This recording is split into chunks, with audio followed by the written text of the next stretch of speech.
Magandang araw mga kaibigan. Bigyan natin ng opinion, reaction itong post ang balita ngayon. Pahayag ito ni retired Major General Romeo B. Puquis tungkol sa pagsampa ng kaso sa kanya ng administrasyong ito at yung napapabalita na baka daw may warrant of arrest na siya. Ito. Yun ngang mga komunista nagmarcha at publicly naghihikayat na sumali sa NPA para pabagsakin ang gobyerno ay hindi naman kinasuhan ng inciting to sedition at rebellion. Ako lang na nagsilbi ng marangal sa bayan ang kinasuhan. Sila hindi.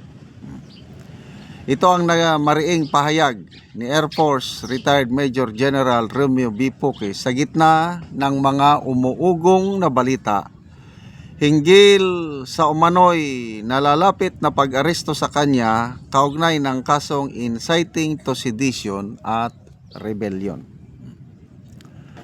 Ayon sa General, malinaw para sa kanya na ang isinampang kaso ay hindi simpleng usaping legal, kundi isang anyo umano ng panggigipit at pananakot, lalo na sa hayagang pumupuna sa pamahalaan. Yung kaso na inciting to sedition at rebellion ay malinaw na panggigipit at pananakot. Inisyuhan agad ako ng arrest warrant. Walang problema yan. Haharapin ko ang kaso, pero dapat mahiya sila sa taong bayan. Binigyan diin pa ng umano'y kawalan ng hustisya sa pagpapatupad ng batas, kung saan aniya ang mga sangkot sa malalaking katiwalian ay nananatiling malaya, habang ang mga kritiko ng gobyerno ay siya umanong inuusig. Ang mga nagnakaw ng bilyon at trilyon ay libre at hindi napanagot. Pero ang mga nagprotesta at nagpayag ng galit sa pandarambong ng pera ng bayan na tulad ko ay kinakasuhan. Si General Romeo B. Puquis ay dating Pangulo ng Philippine Military Academy di Malupig Class of 1981 at kasalukuyang pinuno ng United People's Initiative, isang grupong kilala sa pagtuligsa sa mga isyu ng umano'y korupsyon sa ilalim ng administrasyon ni Ferdinand Marcos Jr. Okay? So, ito yung pinakabagong statement ni General Puquis na malinaw. Inaamin niya na inisyuhan agad ako ng arrest warrant. So, confirm na merong warrant of arrest laban kay General Puquis. So, ang balita is ngayong araw na ito, post ito ni Doc Lorraine Badoya, ngayong araw ng Lunes ay aarestuhin na si General Puquis. So, I don't know how true yung mga post na nabasa ko. Galing ba sa ibang bansa si General Puquis? Kasi may mga post akong nabasa na doon siya aarestuhin sa NAIA Terminal 2. Kasi nagbakasyon ata siya sa ibang bansa. A well-deserved vacation. Kung totoo, darating siya ngayon at aarestuhin.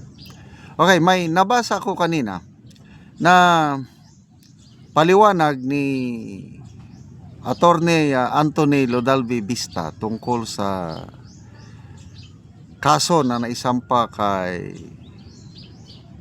General Puquis. Ipinaliwanag ni Attorney Vista yung mga elements na kailangang nandiyan para maisakatuparan yung inciting to sedition and rebellion.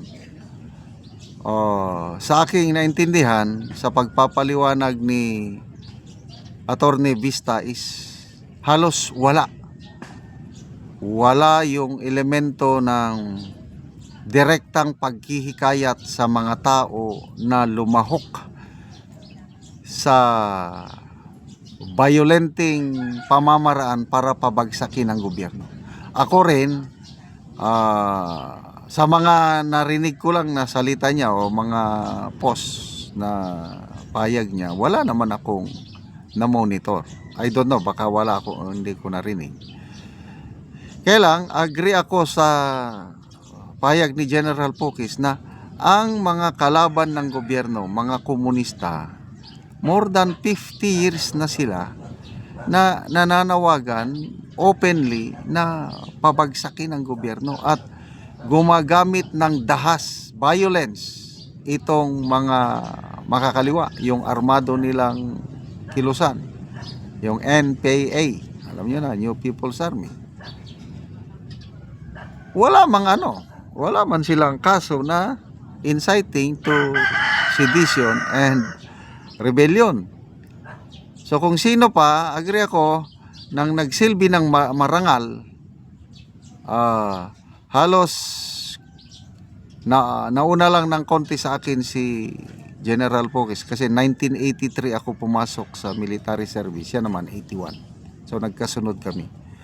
Marami akong kasama sa isang unit na mga class 81. Ano siya?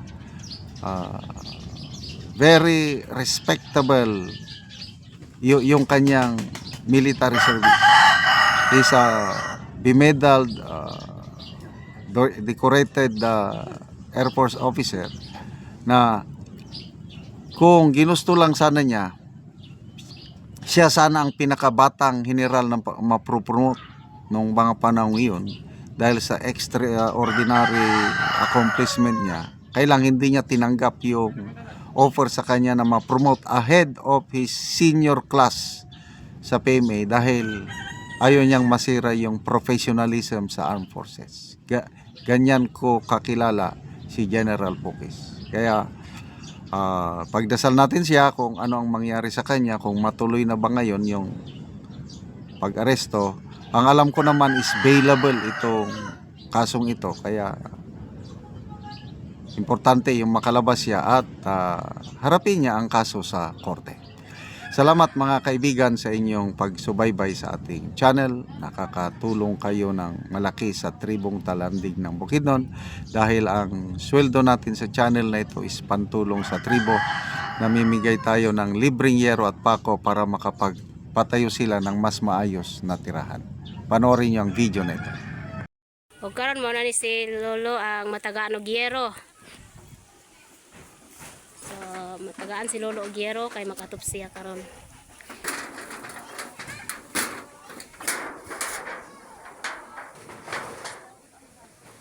So muna ang atupan ni Lolo. Trapal lang. Muna ang kulihan sa yero nga nahatag sa iya ha.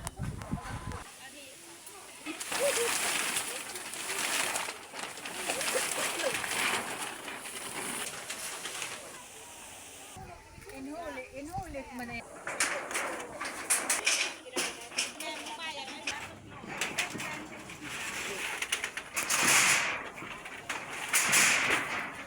Ano iisi yan dahil?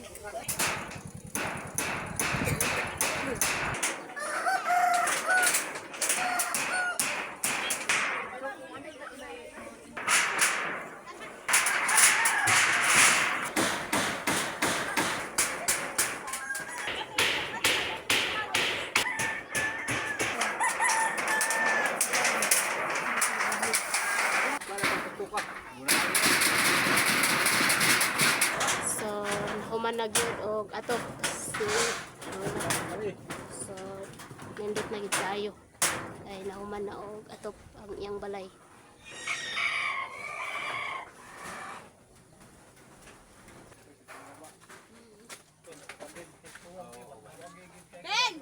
Tayong pagsalamat nako sa Ginoo kay ako basin nga giatop na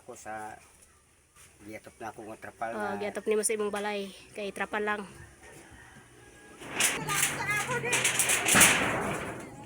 So, pila na imong edad tay? ha.